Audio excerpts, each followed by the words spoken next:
ഇന്ന് നമ്മൾ ചെയ്യാൻ പോണത് ഒരു ഞാത്തിക്കമ്മലാണ് കേട്ടോ.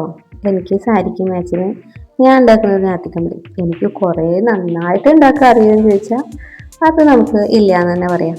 ഞാനും ഇങ്ങനെ യൂട്യൂബൊക്കെ നോക്കി പഠിച്ചതാ കേട്ടോ.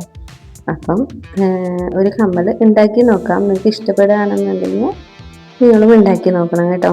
അപ്പം നമുക്ക് ഫസ്റ്റ് വേണ്ടത് ഒരു ഐലൈനറിൻ്റെ ഒരു എന്താ പറയുക മൂടി.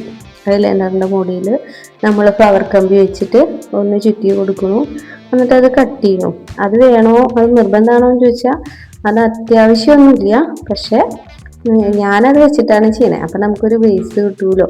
അതിന് ചുറ്റും നമ്മൾ സ്റ്റോണ് ചെയിനില്ലേ, വലിയ സ്റ്റോൺ, അതായത് സ്റ്റോൺ ചെയിൻ മേടിക്കാൻ കിട്ടും. ആ സ്റ്റോൺ ചെയിൻ വെച്ചിട്ട് ജസ്റ്റ് ഒന്ന് ഒട്ടിച്ചു കൊടുക്കുന്നു. പിന്നെ അതിൻ്റെ ഉള്ളിൽ ഒരു എന്താ പറയുക സ്ക്വയറായിട്ടുള്ളൊരു കുന്തൻ കുന്തൻ സ്റ്റോൺ വെച്ച് കൊടുക്കുന്നു. അതിന് ചുറ്റിനും ഒരു ലെയറും കൂടി നമ്മൾ വൈറ്റ് ചെയിൻ ഒട്ടിച്ചു കൊടുക്കുന്നു. അതെന്തിനാണെന്ന് വെച്ചിട്ടുണ്ടെങ്കിൽ നമുക്ക് ഇതിൽ എന്താ പറയുക അതിൻ്റെ ഉള്ളിൽ നമ്മൾ ഒരു ക്രിസ്റ്റൽ സ്റ്റോൺ എന്നൊക്കെ പറയില്ലേ, അങ്ങനത്തെ സ്റ്റോണാണ് ഒട്ടിച്ചു കൊടുക്കുന്നത്, ചെയിനല്ല. അപ്പം സ്റ്റോണ് സെപ്പറേറ്റ് സ്റ്റോണുകളാണ് ഇങ്ങനെ ഒട്ടിച്ചൊട്ടിച്ച് കൊടുക്കുന്നത്. അപ്പം അത് വിട്ടു പോവാതിരിക്കണമെങ്കിൽ രണ്ട് അപ്പുറത്തും ഇപ്പുറത്തും സപ്പോർട്ട് വേണം. അതിന് വേണ്ടിയിട്ടാണ് നമ്മൾ രണ്ട് സൈഡിൽ സ്റ്റോൺ ഇങ്ങനെ ഒട്ടിച്ചു കൊടുക്കുന്നത്. എന്നിട്ട് നമ്മൾ നല്ലപോലെ പ്രസ് ചെയ്ത് കൊടുക്കണം കേട്ടോ. എന്താ വെച്ചിട്ടുണ്ടെങ്കിൽ ഈ സ്റ്റോൺ ചെയിനല്ല, അപ്പം അതുകൊണ്ട് തന്നെ ആ സ്റ്റോൺ തെറിച്ച് പോകാനുള്ള സാധ്യതയുണ്ട്. അപ്പം നിങ്ങൾ നല്ലപോലെ ഒട്ടിച്ചു കൊടുക്കണം കേട്ടോ.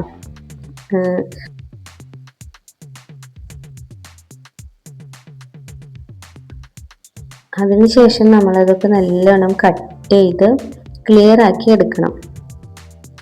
കട്ട് ചെയ്ത് എല്ലാ സൈഡിലും നല്ലപോലെ കട്ട് ചെയ്ത് സ്റ്റോണൊക്കെ നല്ല രീതിയിൽ ഒട്ടിച്ചതിന് ശേഷം അതൊക്കെ കട്ട് ചെയ്ത് അതിൻ്റെ നമ്മൾ ഫോം ഷീറ്റ് പോലത്തെ അല്ല, നമ്മളൊരു പ്ലാസ്റ്റിക് ഷീറ്റിലല്ലേ ഇത് ചെയ്യുന്നത്. അപ്പോൾ അതൊക്കെ കട്ട് ചെയ്ത് കളയണം കേട്ടോ. നല്ലപോലെ കട്ട് ചെയ്ത് കളയണം. എന്നിട്ട് ജസ്റ്റ് ഒന്ന് ഉരുക്കി കൊടുക്കണം, സൈഡൊക്കെ ഒന്ന് ഉരുക്കി കൊടുക്കണം. ഉരുക്കി കൊടുക്കുമ്പോൾ നമ്മൾ പ്രത്യേകം ശ്രദ്ധിക്കണം എന്ന് വെച്ചിട്ടുണ്ടെങ്കിൽ നമുക്ക് അത് ഉരുക്കി കൊടുത്ത് കഴിയുമ്പോഴത്തേക്കും നമുക്ക് കഴുത്തിലിടുന്ന സമയത്ത് നെക്ലേസ് ചെയിൻ, അത് ഇൻവിസിബിൾ ചെയിനൊക്കെ ചെയ്യുന്ന സമയത്ത് ഇത് ഉരുക്കി കൊടുക്കുമ്പോൾ നമുക്ക് ഈ സാധനം ഇങ്ങനെ വന്ന് അറിഞ്ഞു കഴിഞ്ഞാൽ നമുക്കൊരു ഇറിറ്റേഷനൊക്കെ തോന്നും. അപ്പം നമ്മൾ എന്താ ചെയ്യേണ്ടതെന്നുണ്ടെങ്കിൽ നല്ല സ്മൂത്തായിട്ട് ഉരുക്കി കൊടുക്കണം. പിന്നെ എന്നിട്ട് നല്ലോണം ഒന്ന് ഉരച്ച് ക്ലീൻ എന്തെങ്കിലും ഒരവുള്ള സാധനം വെച്ചൊന്ന് ഉരച്ച് നല്ല സ്മൂത്താക്കി എടുക്കണം കേട്ടോ. അല്ലെങ്കിൽ നമുക്ക് ഇങ്ങനെ ഇടുമ്പോൾ ഇങ്ങനെ കഴുത്തിലൊക്കെ ഇങ്ങനെ വന്ന് തൊട്ട് ഇങ്ങനെ ഒരു ഇതുണ്ടാവും, ഒരു ഇറിറ്റേഷൻ ഉണ്ടാവും. സാരിയൊക്കെ ആണെന്നുണ്ടെങ്കിൽ കോട്ടൺ ആണെങ്കിൽ കുഴപ്പമില്ല. പക്ഷെ പോളിസ്റ്റർ സാരികളൊക്കെ ആണെങ്കിൽ അങ്ങനെ നല്ലോണം ഉരച്ച് ക്ലീൻ ആക്കിയില്ലെങ്കിൽ എന്താണെന്ന് വെച്ചിട്ടുണ്ടെങ്കിൽ അത് ഇതായിപ്പോവും. എന്താ പറയുക, അതിങ്ങനെ ഉരഞ്ഞിട്ടൊരു ചിലപ്പോൾ പോളിസ്റ്ററൊക്കെ ഒന്ന് ഉരഞ്ഞ് ഇതാവാനുള്ള സാധ്യതയുണ്ട്. അപ്പോൾ അതൊക്കെ നമ്മൾ നല്ല നീറ്റായിട്ട് ചെയ്യണം കേട്ടോ.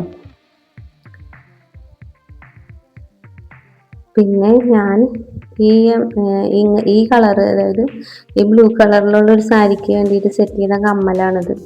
അപ്പം ഇത് അതുകൊണ്ട് തന്നെ ഇതിൻ്റെ ബാക്കിൽ ഞാൻ അത് തന്നെയാണ് ഒട്ടിച്ചു കൊടുക്കുന്നത്. ആ കളറിലുള്ള ഒരു ക്ലോത്ത് തന്നെയാണ് ഞാൻ ഒട്ടിച്ചു കൊടുക്കുന്നത്.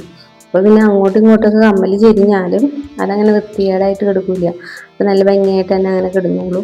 അപ്പം അതുകൊണ്ട് ഞാൻ അങ്ങനത്തെ ആ സാരിയുടെ ഒരു പീസിലത്തെ ഒരു കഷ്ണം വെട്ടിയിട്ടാണ്, ആ കളറുള്ള ഒരു പീസ് ക്ലോത്ത് വെട്ടിയിട്ടാണ് ഞാൻ വെച്ച് കൊടുക്കുന്നത്. പിന്നെ നിങ്ങൾക്ക് ഇങ്ങനത്തെ കമ്മലൊക്കെ ഇഷ്ടമാണെന്നുണ്ടെങ്കിൽ ഞാൻ വെറൈറ്റി കമ്മലുകളൊക്കെ ഇതിൽ ഇട്ടിട്ടുണ്ട് കേട്ടോ. അപ്പോൾ നിങ്ങൾക്ക് എൻ്റെ ചാനലിൽ കാണാവുന്നതാണ്. എല്ലാവരും കയറി കാണാം കേട്ടോ. എനിക്ക് ഒത്തിരി ഉണ്ടാക്കാൻ അറിഞ്ഞിട്ടൊന്നുമല്ല, ഞാൻ യൂട്യൂബിലൊക്കെ നോക്കി കണ്ട് പഠിച്ചിട്ട് ഞാൻ അതുപോലെ ചെയ്തിട്ടാണ് ഇടുന്നത്. എന്തായാലും ഞാനതൊക്കെ ഉണ്ടാക്കുന്നുണ്ട്. അപ്പം എനിക്കതൊരു വീഡിയോ ആയിട്ട് പിടിച്ചിട്ട് ഇതിലിട്ടു എന്ന് മാത്രം. ആർക്കെങ്കിലും ഇഷ്ടപ്പെടുകയാണെന്നുണ്ടെങ്കിൽ ലൈക്ക് ചെയ്യുക, കമൻറ്റ് ചെയ്യുക, സബ്സ്ക്രൈബ് ചെയ്യുക, സപ്പോർട്ട് ചെയ്യുക. അങ്ങനത്തെ കാര്യങ്ങളൊക്കെ ചെയ്യുകയാണെങ്കിൽ സന്തോഷം. പിന്നെ നമ്മൾ ക്രാഫ്റ്റ് വർക്കുകളൊക്കെ ചെയ്യുന്നുണ്ട് കേട്ടോ. ക്രാഫ്റ്റ് വർക്കുകൾ ചെയ്തിട്ട് ഒത്തിരി വീഡിയോസൊന്നും ഞാൻ ഇട്ടിട്ടില്ല, കുറച്ച് വീഡിയോസുകളെ ഇട്ടിട്ടുള്ളൂ. നമ്മൾ ചാനൽ പുതിയതായിട്ട് തുടങ്ങിയതല്ലേ, അപ്പോൾ ഒത്തിരി വീഡിയോസൊന്നും ഇട്ടിട്ടില്ല. പിന്നെ എന്താ വെച്ചിട്ടുണ്ടെങ്കിൽ എനിക്കിതിൻ്റെ ക്യാമറ ശരിക്കും സെറ്റ് ചെയ്യാൻ അറിഞ്ഞുകൂടാ.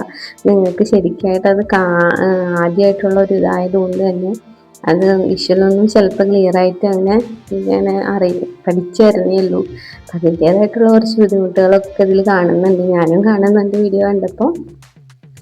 പിന്നെ നമ്മൾ ഈ കമ്മലിൻ്റെ അടിയിൽ നമ്മൾ ക്രിസ്റ്റലല്ല, നമ്മൾ ഈ ഷുഗർ ബീഡ്സ് ഈ ഗീർ വയറിൽ സിൽവറിൽ കോർത്ത് ഒരു ബ്രഷിൻ്റെ ബാക്ക് സൈഡ് വെച്ച് അത് ഒരു ചെറിയ റൗണ്ട് പോലെ ചുറ്റി കെട്ടിയിട്ടാണ് നമ്മൾ അടിയിൽ കുങ്കുരു പോലെ തൂക്കിയിടുന്നത്. എന്നിട്ട് അതിൻ്റെ മുകളിൽ ഞാനൊരു സ്റ്റോണും കൂടി വെച്ച് ഒട്ടിച്ച് കൊടുത്തിട്ടുണ്ട്. സ്റ്റോൺ വെച്ച് ഒട്ടിച്ച് കഴിഞ്ഞ് കഴിഞ്ഞാൽ ബാക്കിലും കൂടിയും കുറച്ച് പശ വെച്ച് കൊടുക്കണം, അല്ലാന്നുണ്ടെങ്കിൽ ചിലപ്പോൾ അത് ഊരിപ്പോകാൻ സാധ്യതയുണ്ട്. എന്നിട്ട് ഞാൻ ഇതിന് വെറുതെ ഇങ്ങനൊരു ഇയർ ഹാങ്ങിങ് മാത്രമാണ് ഇട്ടിരിക്കുന്നത്. നമുക്ക് വേണമെങ്കിൽ അതിനൊരു സ്റ്റഡും കൂടി ഉണ്ടാക്കി ഇടാം കേട്ടോ. അപ്പം സ്റ്റഡ് ഉണ്ടാക്കാൻ അറിയില്ലെങ്കിൽ ഞാൻ വേണമെങ്കിൽ സ്റ്റഡ് ഉണ്ടാക്കണതിൻ്റെ ഒരു വീഡിയോ ഇടാം. ഇതിപ്പോൾ ഞാൻ സ്റ്റഡ് ഇട്ടിട്ടില്ല, ഞാൻ വെറുതെ ഈ കമ്മലിന് പറ്റിയൊരു ചെയിനും കൂടി നമ്മൾ സെറ്റ് ചെയ്യുന്നുണ്ട്. അത് ഈ വീഡിയോയിൽ ഇടുന്നില്ല, അതിന് വേറൊരു വീഡിയോ ഇടുന്നുണ്ട്. അപ്പം നിങ്ങളെല്ലാവരും കാണണം കേട്ടോ. ഇതാണ് ഇതിൻ്റെ ഫൈനൽ ലുക്ക് വരുന്നത്. നിങ്ങൾക്ക് ഇഷ്ടപ്പെട്ടിട്ടുണ്ടെങ്കിൽ എല്ലാവരും സബ്സ്ക്രൈബ് ചെയ്യുക, ലൈക്ക് ചെയ്യുക, കമൻറ്റ് ചെയ്യുക, സപ്പോർട്ട് ചെയ്യുക. Thank you.